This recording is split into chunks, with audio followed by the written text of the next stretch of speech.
back to my channel. So today we have a really exciting video all about the PENHALIGON'S ladies fragrances.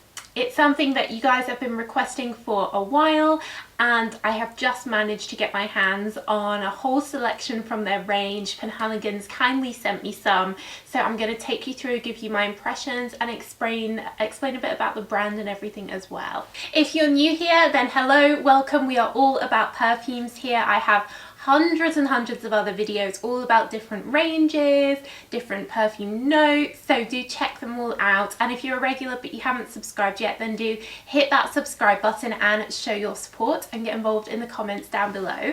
And as always, I'll leave links down below to where you can get these in the UK, Europe and US. So PENHALIGON'S is a English brand, a British brand, and it was founded in 1870. So I know that for you Americans out there, that's a very long time ago. For us here in England, it isn't that long ago. We're talking sort of Victorian era Britain, and the name comes from the founder, William Penhaligon. Originally from Cornwall, down in the bottom left hand corner of England, moved to London, and originally he opened a barber shop on Jermyn Street, which is a street right in the heart of like traditional classic London near Westminster, where a lot of like beautiful male tailoring. It's in Mayfair and the place to be in the 1800s. And then there he creates his first fragrance called Blenheim Bouquet, inspired by the Turkish baths that were there, and it was a big hit, so the story goes, and that sort of led him to keep creating more fragrances. He then had some sort of big commissions. He created his fragrance Blenheim Bouquet, which we're gonna try today. Blenheim is a palace here in England that was commissioned by the 9th Duke of Marlborough, and when he died, he was awarded their first royal warrant. So this is something we have in the UK, and it means that a brand has these like official warrants that they can use. So he has one here by appointment to Her Royal Highness the Duke of Edinburgh, and this one by appointment to His Royal Highness the Prince of Wales. So that's Prince Philip and Prince Charles's, official stamp, their official warrant, saying that it's got their seal of approval. So obviously that's only given to something that is really good quality and British. They have an iconic shop in Covent Garden, Wellington Street, and I think through the 20th century, just releasing more and more fragrances. They have so many fragrances now. If you've ever been into one of their shops, it's just full of so many different ones. They also have a shop in the Burlington Arcade, which is a beautiful, beautiful traditional arcade right in the heart of London. And they have been releasing new fragrances right up to the present day in 2020. So let's get into the fragrances. So the first one I have to show you is Empresa, and this is from their Trade Routes collection. So they have a whole bunch of perfumes that have this trade route emblem on, and the idea is that it's inspired by the ingredients, the spices, the different things that were being imported from the empire and beyond into London in the 19th century. Of course, huge docks in London, like huge trade routes. Back in the day. I have to say that the quality of the packaging, the presentation, the website, everything is just really top notch. It feels very exquisite and expensive. It does feel like something that royalty would have. The attention to detail is fantastic. It really, really feels very high end, and the presentation is beautiful. So this is the classic bottle, which is the original bottle that they used, originally back in the day. They have kept that same bottle in all their fragrances since. See on the back it has PENHALIGON'S London like embossed into the glass. It's quite heavy glass, and then beautiful real detail in the label, and of course the little bow, on your dressing table. That's it. It feels expensive, and I think having the royal warrant so prominent is just so classically British, and yeah, it kind of feels like something royalty would have. So Empresa as a fragrance, this is a chypre fragrance with some citrus and fruity notes coming through. It's described as being laced with peach, vanilla and a shimmering blood orange. So let's give it a try. I really get the chypre. Very, very pretty. It reminds me a bit of Coco Mademoiselle from Chanel. It's that same chypre orange that you get from that perfume. I'm really getting the blood orange, but in a very warm, feminine way. It's not like a sharp citrus at all. I do get the peach, and then you've got a slightly rosy heart, and then I really do get the patchouli as well. I don't really get the vanilla in here. It's not sweet to me. It really is a modern chypre. Very nice. It's quite subtle. It's not super heavy. It's not super strong. It is an eau de parfum. Very, very feminine, pretty, of course, very classy as you'd expect. These are all very classy smells. But I'm really enjoying that rosy patchouli that's coming through with the orange. I think this is a perfect example of a chypre perfume. If you like your chypres, you will love this. If you like Coco Mademoiselle from Chanel, you will definitely love this. I think it is quite similar. There's a bit of neroli in there as well, but again, it's not sharp, it's not tart at all. So at first I get some of the bergamot actually and the orange, so it's kind of sharp, but as it dries down, it changes and becomes really the patchouli and the rose coming through. Slightly musky, it's definitely warm. I'd say this is a good everyday smell. It's not a sort of nighttime sexy smell. It's just a very, very feminine and classy. You could wear this any time of year to any occasion, I think. Beautiful, beautiful feminine smell. To me, this is like how I would describe what a female fragrance is. Just, you know, if an alien landed on a planet, you know, just pretty, feminine, warm, with a warm orangey note, but just that fresh, modern rose, patchouli, but very well balanced. No one note is coming through as like the star of the show. It's very well balanced. Beautiful, really nice, Empresa. So the next one I have to show you is from their Portraits collection. So this is a collection that came out more recently. They have the most amazing packaging. How beautiful is this packaging? Amazing detail of a sort of forest with animals, butterflies in, works of Shakespeare. I see a pen. So detailed, and each one has a little bit of a story. This one is called The Impudent Cousin Matthew, and it says the trouble with Matthew seems to be just one of location and timing, wrong place, wrong time. He is, it's true, never far away from when things go wrong. And then it says revenge is a wild kind of justice. And then the Portraits collection have these really special bottles which have these polished metal heads, which are different animals sort of inspired by the fragrance. So the bottle is a little bit different. It's a little bit heavier as well. We have this different label on, and then of course that polished head, and here we have a duck for this one. So this one actually is another orange and patchouli. I chose these two because I thought they were the two I was gonna like the most. So this is much greener than Empresa. It has petitgrain in, and it's a very green patchouli, very freshly mown grass, like fresh, almost a cypressy note to it. And now I'm starting to get some mandarin orange, but it's kind of like the zest of an orange tree. Very, very green. I can see why it's green liquid now. I would describe that as a citrusy green note, green fragrance, very fresh. This would definitely be for me more a spring, summer, you know, fresh, delicate, freshly mown grass. It is an eau de parfum, but again, it just smells expensive. It smells high end. I know that's hard to describe, but you just know that it's not, you know, that it's come from a good place where they've really thought about the smell. I think when you look at the bottles and the branding and stuff, you might think that they're all going to be very, very heavy, but that's not true. Neither of those two have been super heavy at all. Love this packaging. And it actually came wrapped in a Penhaligon's scarf. I don't know if that's the case for all of them, but how beautiful is the scarf? And this is the design. This is the pattern for the portrait collection. An Icelandic designer that they commissioned to do this. Really nice sort of silky scarf there, very special. So what I also got is their scent library. You can buy these from them.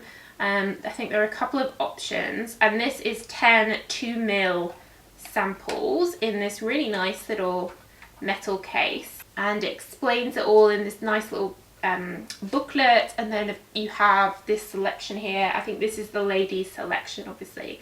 So the first one is actually Empresa. Interestingly though, it says Empresa Eau de Toilette, whereas the bottle is Eau de Parfum.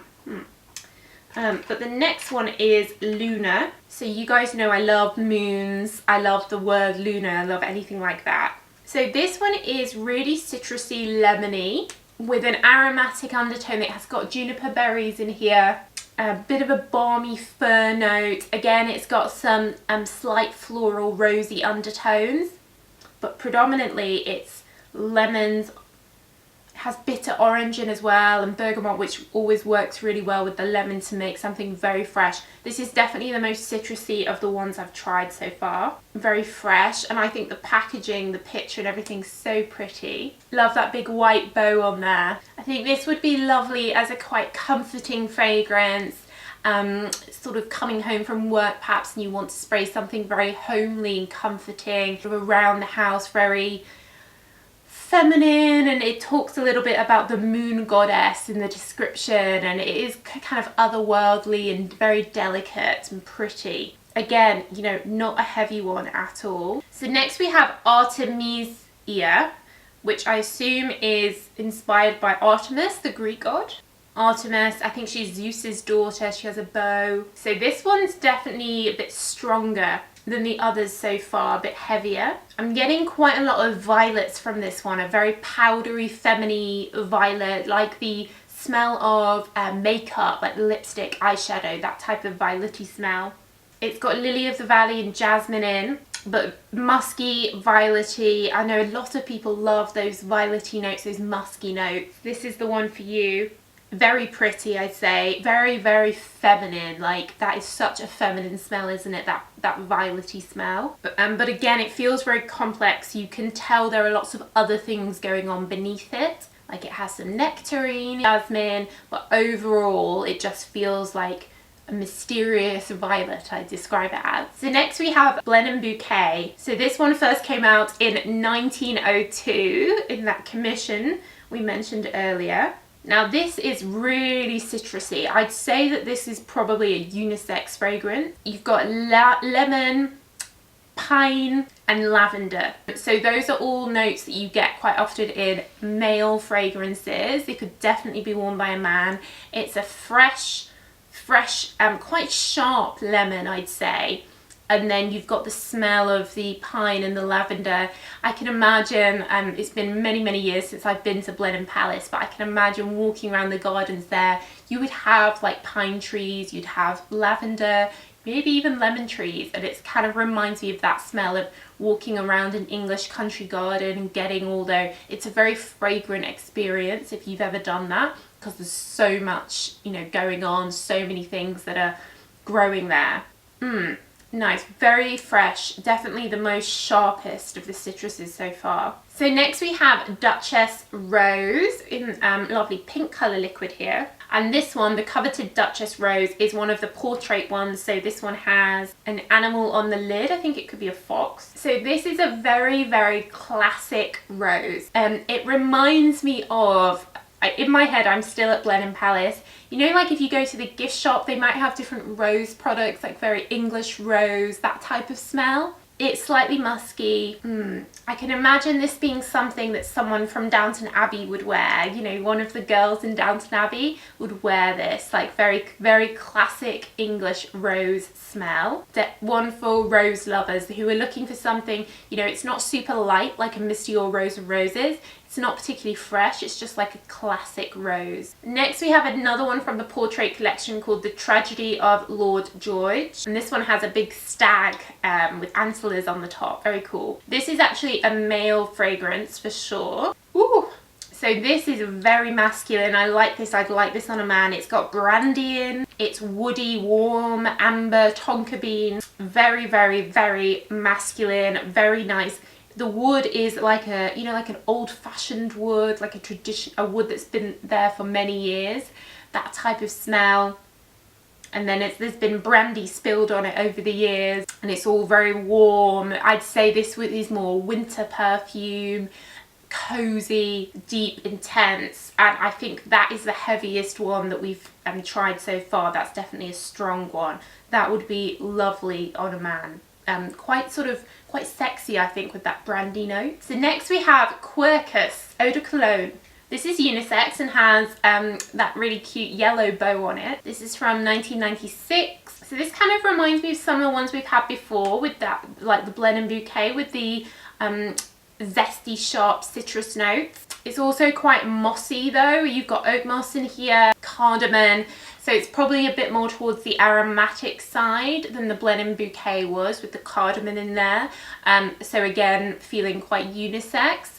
But just aromatic, citrusy. It's a cologne, which means it's lighter. That's lighter than an eau de toilette. So I think this is for someone that just wants like a fresh, citrusy, aromatic vibe that you could sort of spray all over, not something heavy. Next we have Juniper Sling. So unsurprisingly here, this has a lot of juniper berries in. It reminds me of like a gin cocktail type smell. They often put juniper in gins these days, don't they? Bit of cardigan again. It also has some cinnamon in, but to be honest, I'm mainly getting juniper, bit of vetiver as well. If you like the smell of gin, I think you'd like this. It's unisex again. So juniper is quite a fresh green note, slightly aromatic. I think this would be lovely for during the day. You could wear this to the office, just to have that fresh juniper following you around, as long as you don't want people to think that you're a gin addict. That's nice. I've not really smelt a perfume that majors on the juniper like that before, so that's unusual. It's nice, and again, very British, I think. Next we have Endymion Eau de Cologne. So to me, this is another masculine one. You've got lavender, coffee, but then underneath there's a bit of leathery. I think it has myrrh in as well. So this is getting a bit more deeper now, but it's not super heavy. It's not super intense. Sometimes when there's things like myrrh in, there's some incense in here, they can dominate and overpower, but they're not here. I'd say the lavender is really coming through. You have the bergamot, the orange that's in so many of these, and that's also coming through as well. So it's still a citrus perfume, but with those undertones coming through, making it masculine. And then finally in the little tin we have Halfeti Eau de Parfum. Now this is the first one that has oud in, and I do think this is the strongest. It also has nutmeg in, which I really get with the oud. The leathers here, sandalwood, and I also get quite a lot of cardamom and saffron. So this is definitely the most oriental, the most woody, the most intense so far. I would personally say this was a male perfume, though I know there are plenty of women that like these oudy ones. And I can actually do a comparison between Halfeti and Halfeti Leather, which they released more recently than original Halfeti. Again, this is part of that Trade Route series. Very deep, dark bottle. Very heavy, intense perfume. This is even more majoring on the oudy, leathery tones, incense, heavy cardamom. There's even a bit of plum in here, which is nice, but this really is, of all of them, I think the heaviest, and you can tell by the deep dark packaging, right? This is for someone that wants a heavy oud that, you know, you're going to be able to smell on yourself, everyone's going to be able to smell it on you. Definitely finishing with the heaviest one here. And that bottle, I mean, it looks like it could be, I don't know, like a poison or something, and you know, just so deep and dark and intense and very royal, I think, with that red and gold. I love the branding. I think it's so exquisite. But yeah, this is super heavy. So that's it, guys. I've really enjoyed exploring all the different ones there. There are, of course, many other ones as well. I couldn't possibly fit them all in a video, but let me know what you think of Penhaligons and what your favourites are. Let me know down below in the comments. I'd love to know what you think. But that's it, guys. So thanks so much for watching as always, and I will see you in the next video.